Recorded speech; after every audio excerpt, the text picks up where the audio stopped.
Now a video about the mobile entry of the franchise, which started on the computer. It's of course Farming Simulator franchise, and the mobile entry is Farming Simulator 2023. From now on, I'll call it Farming Simulator 23, which means I'm making the video about it late, but it is only one of the recent releases that can run on the systems that I have, which is only mobile, specifically on Android. Like from Farming Simulator 2022, have Windows 10 as requirement, when I'm still using Windows 8.1.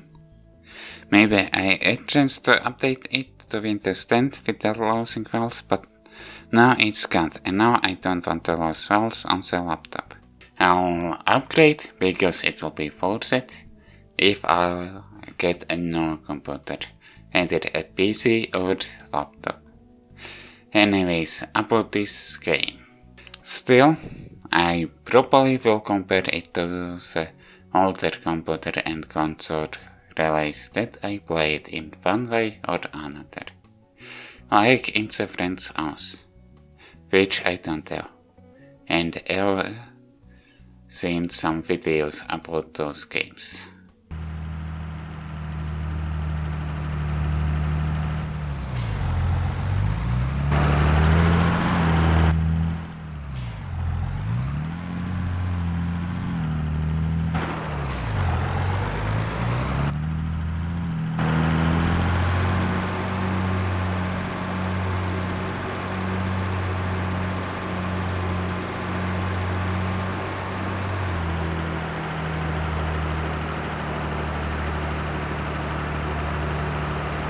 Farming Simulator 23 was developed and published by Giant Software for mobile and Nintendo Switch.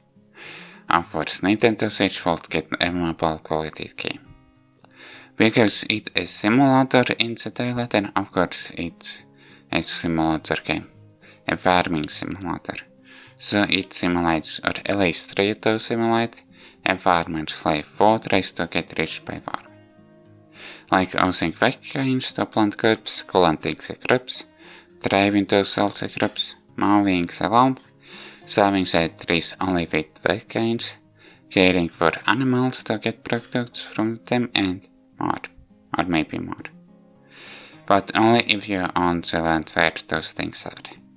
There are too much to play on, and only on one map you can play a tutorial if you want to learn how to play the game. But even without a tutorial, on both maps you start only in one locations, and already have some vacancies and tools for the quick gains to tasks. So when starting a new game on the same map, you can choose where you want to start. Probably in the previous mobile entry it was already a thing, but not sure about it. You can walk around in the map without using vacancies. But of course you can quick travel to any vehicles that you want. Even though it's a farming simulator, I'm saying vacancies because there are different types of vacancies, including tractors to different tasks. You can do some farming tasks without different vehicles other than tractors. Actually, this might come from the franchise start. Speaking about vacancies, about controlling them. Of course there are on-screen buttons to turn on the tool that is connecting to the backline, which connects automatically driving nearby them with the right direction. So you can't leave the tool on while lifting it from the ground. And other buttons like turning on a trader to work specific for the tool and other buttons. Going forward with a vacancy, there's a throttle slider which can be put into something like cruise control, which can be easily accidentally enabled when it isn't needed. Steering, there's add two ways to steer gyro controls, where you don't want to steer or screen slider or on-screen slider. So technically it could be playable on phones without georegistration, but I'm not sure if the game supports those phones. At least my previous phone wasn't supported by it, which doesn't have a gyro sensor. Another thing is you can have either a cabin view or third-person view for the backend, because it's a simulator game. I tried playing it in a cabin view, so most of the gameplay footage is also in the cabin view. Maybe here and there will be a third-person camera view. So the base gameplay or game flow is fine.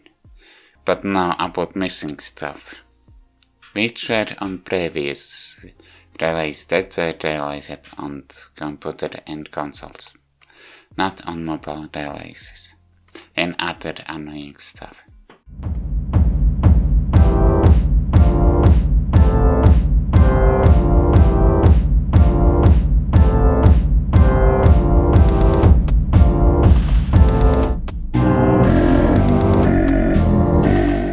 There's no contrast to do, like there's nothing to do while waiting for your crops to grow or waiting for animals to produce or earning some money while waiting.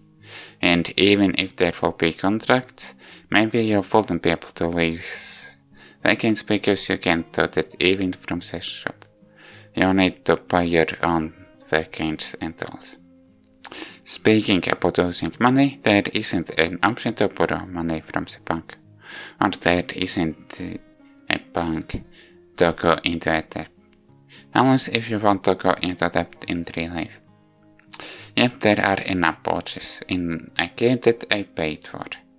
I wouldn't be annoyed so much if it will be just something like Weekends DLC, and there will be in-game bank and weekend leasing options.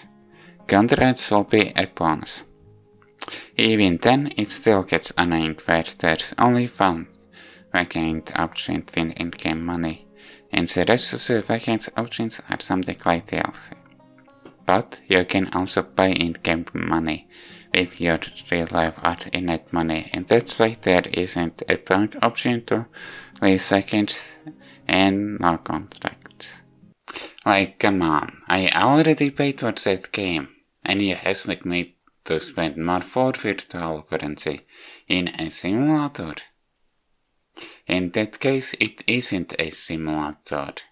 If I can skip grinding without having a way of going into in-game debt, unless going into a debt in reality, which is much worse.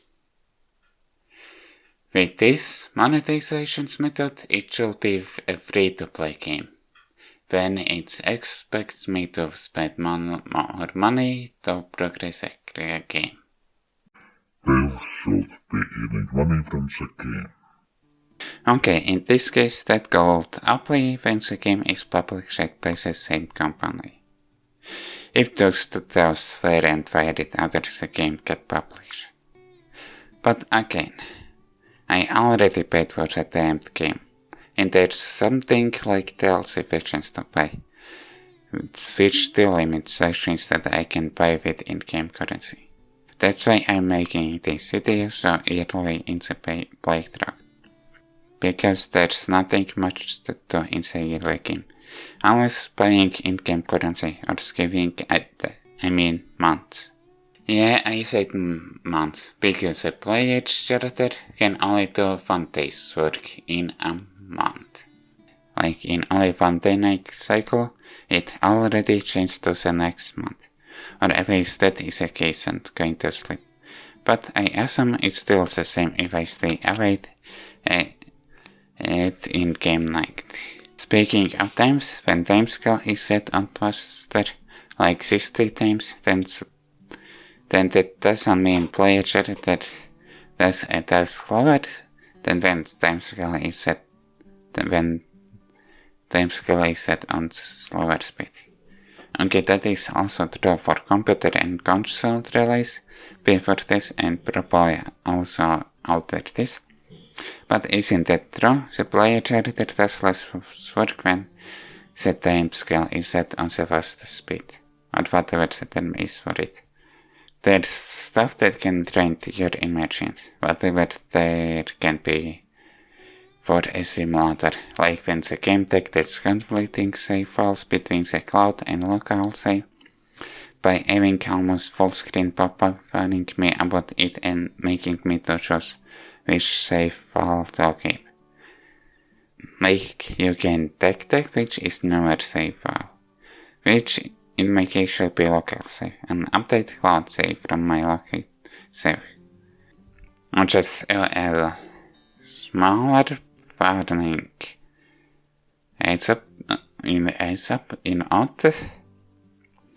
I don't know if there's a manual option to backup save files to the cloud, but there's an option for the game to do that automatically, which of course I turned it on. And another pop-up that interrupts your immersion is the game asking for you to review it, like any other mobile games, except when you are doing something or want to do something in-game. I guess by slowly progressing to getting rich by farming, it might be a good way to pass the time. But it wouldn't be slower when there will be an option to borrow money and raise vehicles.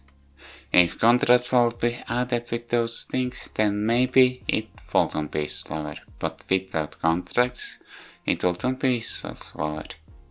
But a better way to pass the time will be to play even older farming simulator games that were released for computer and consoles, if you have options to play them, that is. But by playing this, you could play it outside of the house, when you are already taking your phone with you.